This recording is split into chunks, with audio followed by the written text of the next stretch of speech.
ada warna tersendiri gitu ya. Oke. Ada warna tersendiri dari pemilu 2024 ini karena memang ini pemilu eranya anak-anak muda.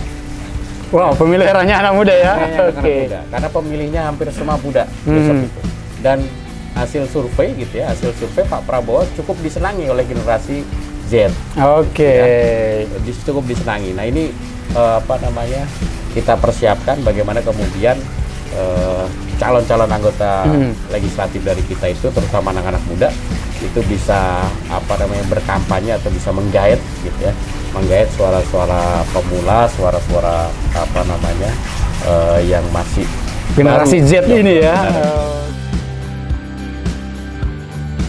Selamat sore sahabat Tribun. Kali ini kita bersama dengan Sekretaris DPC Gerindra Tangerang Selatan, ada Abang Yudi Budi Wibowo, dan kita akan membahas terkait dinamika politik terkait persiapan dari DPC Gerindra Tangerang Selatan untuk mengikuti pemilu legislatif di tahun 2024 nanti, dan bagaimana kesiapan dari Partai Gerindra. Nah, Bang Yudi yang akan menjelaskan. Selamat sore Bang Yudi. Baik, salam dulu Pak. Sehat ya?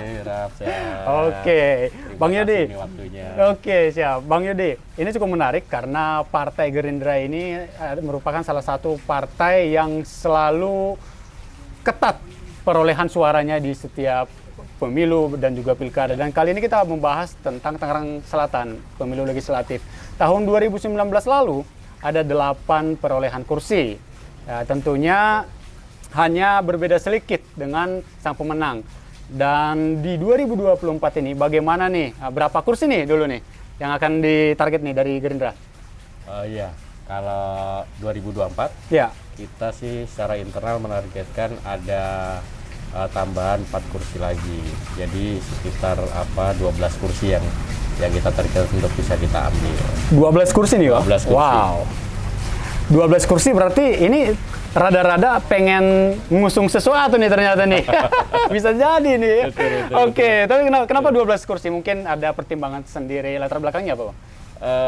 12 kursi saya pikir cukup rasional. Oke. Cukup rasional karena di beberapa dapil gitu ya, di beberapa dapil itu misalnya seperti di Serpong Setu, itu yang dari 8 nambah 1 kursi lagi jadi 9. Ya. Dan hitung-hitungan kita sebetulnya kalau seperti 2019 kemarin, ketika kursinya 9 kita akan bisa nambah 1. Oke. Ya, terus kemudian Pamulang kita bisa masih mempertahankan gitu kan, Pondok Aren segala macam kita berusaha untuk bisa nambah karena dia 11 kursi gitu kan, ada potensi untuk 2 kursi. Jadi cukup rasional. Beberapa dapil yang mungkin tidak bisa, misalnya kayak Serpong Utara itu kan hanya cuma 5 kursi, jadi kemungkinan juga akan susah untuk berjuang di situ. Dapil yang lain bisa kita perjuangkan. Oke, meskipun susah tapi bukan tidak mungkin ya. Oke, Bang Yudi, dengan 12 kursi yang menjadi target di 2024 nanti, ini cukup menarik. Sebenarnya sosok caleg yang seperti apa yang disiapkan oleh Gerindra untuk bertarung di 2024 nanti? Ya, kita tetap seperti pemilu sebelumnya. Sebetulnya sosok caleg seperti apa dan segala macam ya nggak terlalu istimewa gitu ya. Cuman memang caleg-caleg ini gitu ya, setelah mendaftarkan diri dan lain sebagainya, kita dorong untuk membuat sistem pemenangan. Oke. Sehingga hasilnya maksimal. Banyak caleg gitu ya,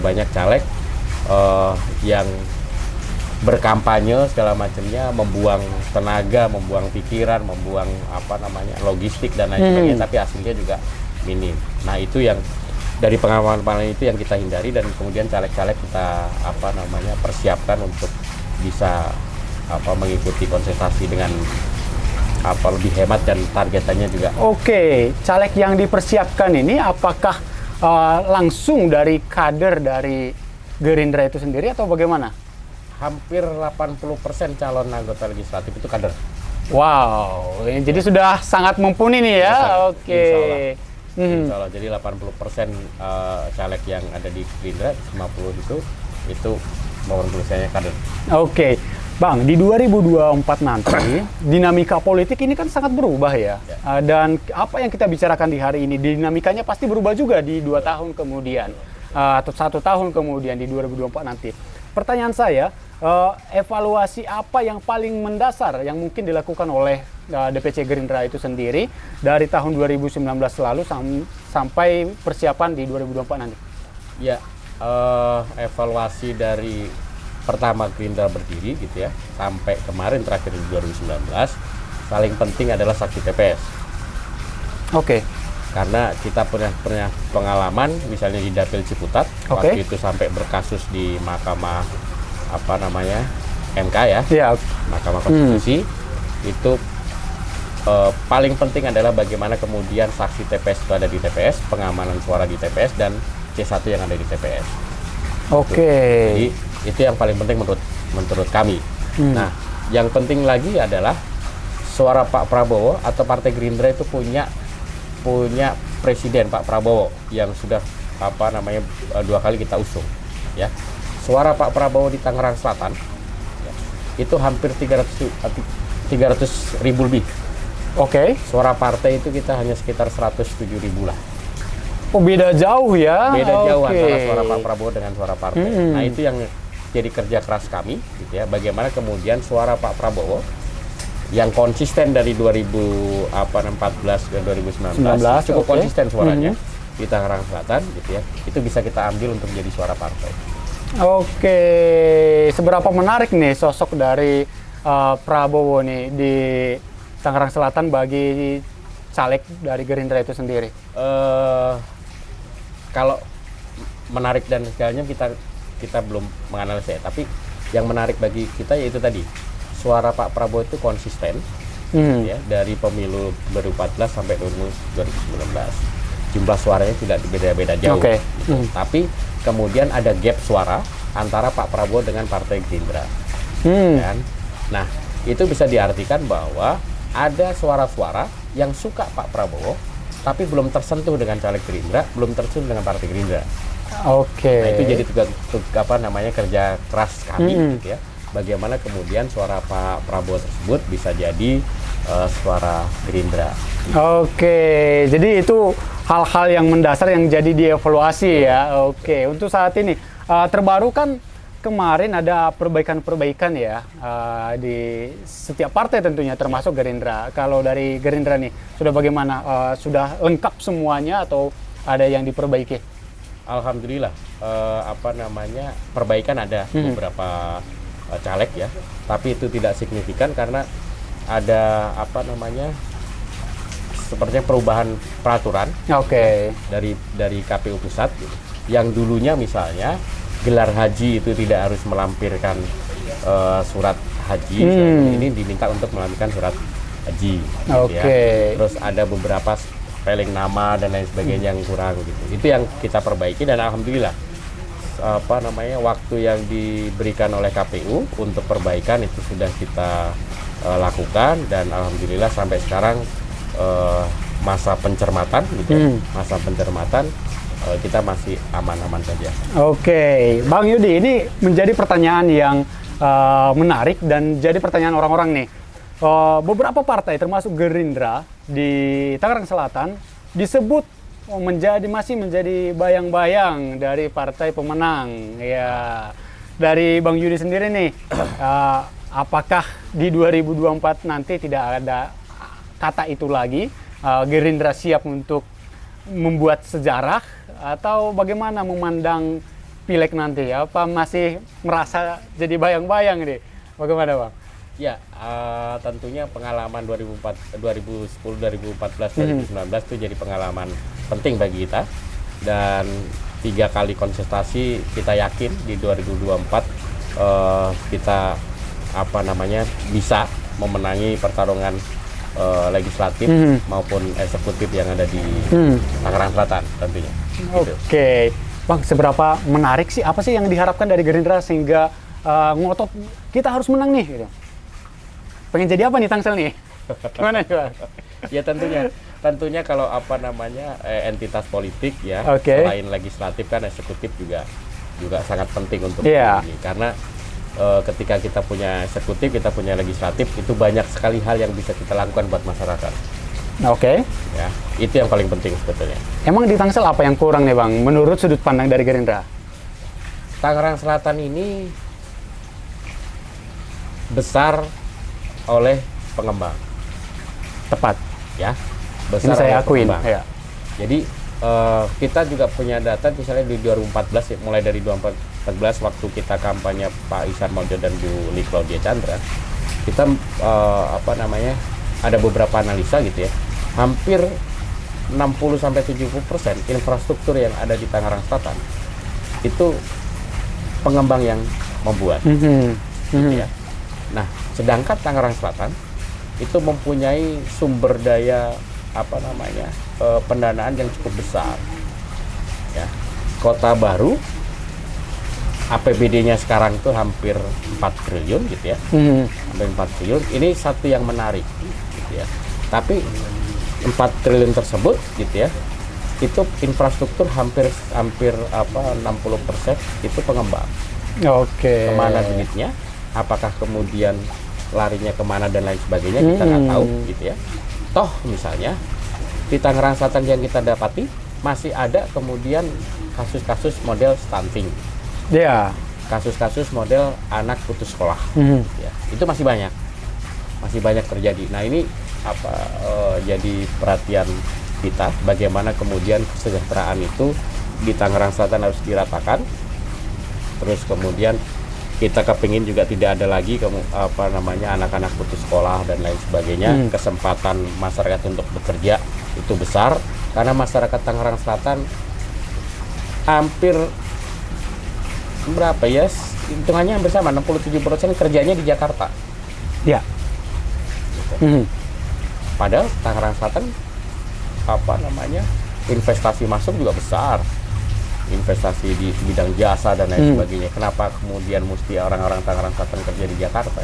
Oke, harusnya Tangsel mewadahi ini Harusnya semua. terwadahi di sini. Oke, ini yang menjadi konsentrasi dari Gerindra, harus ada perubahan gitu ya. Harus ada perubahan. Oke. Dan kemudian kita memimpikan ke perubahan. Nah, dari Gerindra sendiri perubahan itu kan lebih mudah dicapai apabila sudah menjadi atau menduduki di eksekutif dong, ya kan. Nah, untuk persiapan dari kader sendiri nih. Nah, satu sisi kan tadi suara Pak Prabowo lebih tinggi nih dibanding suara partai. Nah, berarti kan satu sisi mereka harus mempertahankan ini, mempromosikan sosok Bapak Prabowo juga, sekaligus mempromosikan sosok mereka. Dan untuk pendalaman-pendalaman ya mungkin terkait pendidikan politik, terkait apa saja yang mereka lakukan dari pengurus DPC nih, sejauh mana melihat kesanggupan dari caleg ini dengan ya mungkin udah berjalan ya pembekalan terus. Ya, kalau Partai Gerindra itu kan ada mekanisme pendidikan politik terpusat yang itu diselenggarakan oleh DPP. Biasanya setiap ya hampir berapa tahun ya, berapa kali dalam setahun gitu kita mengirimkan kader-kader untuk pendidikan di Hambalang. 1 minggu, 2 minggu, bahkan ada kader-kader muda itu sampai sebulan 2 bulan. Ya, itu kita punya camp diklat gitu. Oke. Nah, kalau banyak kita sudah mengirimkan kader-kader baik yang muda ya di bawah 30 tahun, terus kemudian kader-kader pengurus gitu ya, pengurus PAC dan lain sebagainya, itu untuk dikirim ke Hambalang. Oke. Sedangkan di Tangerang Selatan sendiri kita membuat beberapa acara gitu ya, membuat beberapa acara pendidikan politik yang ya cukup sederhana dan santai gitu ya. Itu tapi rutin kita lakukan. Oke, wawasan politik kebangsaan semua tertanam di situ ya. Oke. Bang, sesi yang paling menarik. Nah, ini menjadi sesi penutup kita juga. Ini cukup menarik bagi saya karena pemilih pemula akan luar biasa banyaknya di 2024 nanti. Ya, mungkin dari Gerindra nih memandang pemilih pemula ini nih bagaimana? Apakah mungkin ada masukan nih ke Dukcapil? Woi, cepetan dong dibuat KTP ini, gitu, atau gimana nih? Ya, aturan itu kan lagi diperdebatkan ya di tingkatan di pusat gitu ya. bagaimana kemudian pemilih mula bisa ikut berpartisipasi dalam memberikan suara. Ya. Ada kemudian terakhir pendiskusian bahwa cukup nantinya dengan KK. Ya, dibuktikan dengan kartu keluarga, apakah kemudian dia sudah berusia 17 tahun pada saat itu. Ya. Gitu kan, dengan membawa KK aja. Nah, kita mengikuti, kalau dengan proses itu kita di Tangerang Selatan mengikuti apa yang kemudian diputuskan oleh pusat. Nah, sedangkan untuk persiapan kita, gitu, alhamdulillah dari 50 calon anggota legislatif, ya, kita memiliki calon-calon yang masih berusia muda. Ada berusia 23 tahun, gitu ya. Ada berusia 24 tahun, gitu. Oh, sangat muda ya? Sangat muda. Bahkan kita kan punya anggota DPRD yang usianya masih 28 tahun kalau tidak salah. Oke. Ya, ada beberapa calon gitu. Misalnya di Ciputat kita ada calon yang umurnya masih 23 tahun. Ya, di Serpong juga kita masih punya calon yang itu. Itu yang kemudian kita kepingin ada warna tersendiri gitu ya. Oke. Ada warna tersendiri dari pemilu 2024 ini, karena memang ini pemilu eranya anak-anak muda. Wow, pemilu eranya anak muda ya. Anak muda. Karena pemilihnya hampir semua muda besok itu. Dan hasil survei gitu ya, hasil survei Pak Prabowo cukup disenangi oleh generasi Z. Oke. Gitu ya. Cukup disenangi. Nah, ini kita persiapkan bagaimana kemudian calon-calon anggota legislatif dari kita itu, terutama anak-anak muda, itu bisa berkampanye atau bisa menggait gitu ya, menggait suara-suara pemula, suara-suara yang masih generasi baru, Z ini ya. Oke. Itu kira-kira paling. Mereka yang menggait nih, berarti otomatis sosial medianya aktif terus dong gitu ya. Oke. Berarti kalau pihak abang nih semangatnya yang muda nih, harus jangan kalah gitu ya. Kita umur aja yang tua, tapi semangatnya masih muda. Masih muda, oke. Tapi berharap banyak nggak sih Bang dengan pemilih muda ini? Berharap banyak atau gimana? Tentunya kita berharap banyak, karena Indonesia akan menghadapi Indonesia emas di tahun 2045. Ya. Kita sangat berharap teman-teman pemuda itu tidak hanya menjadi objek politik. Ya, kita mendorong teman-teman pemuda itu menjadi subjek politik. Entah itu kemudian ikut memberikan suara dengan dia memahami kenapa harus memberikan suara dan kepada siapa dia harus memberikan suara, ya. Biar tidak hanya jadi objek politik, karena nanti penentuan masa depan Indonesia menjadi Indonesia emas atau Indonesia cemas itu di teman-teman pemuda.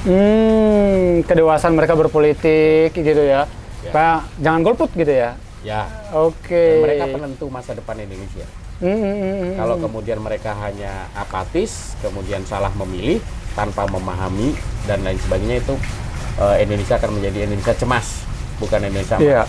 Oke, hal itu yang dikhawatirkan oleh Partai Gerindra. Oke. Bang, ini kan Partai Gerindra udah punya yel juga ya kan. Nah, kalau Abang nih gimana nih Bang menyemangatin ya caleg atau menyemangatin warganya nih? Ini menjadi penutup kita nih. Ya. Saya alhamdulillah diberikan rezeki oleh Allah Subhanahu wa taala dengan dukungan warga Tangerang Selatan untuk menjadi anggota legislatif pada waktu 2019. Dan sudah berapa tahun ini saya menjadi anggota legislatif, itu banyak sekali yang bisa kita lakukan untuk masyarakat.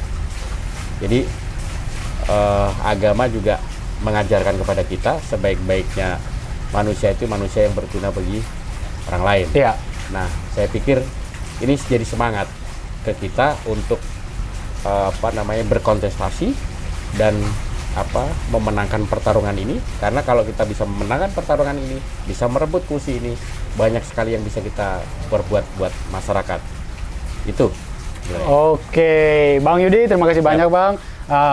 Kita harapkan semoga apa yang diimpikan bisa tercapai dan Amin. tentunya pemilu berjalan dengan kondusif tentunya. Amin. Oke, ya itu tadi bincang-bincang singkat kita dengan Bang Yudi. Dan kembali lagi kita serahkan kepada masyarakat. Tentukan pilihan Anda dan jangan golput. Oke. Nah. Jangan lupa subscribe ya.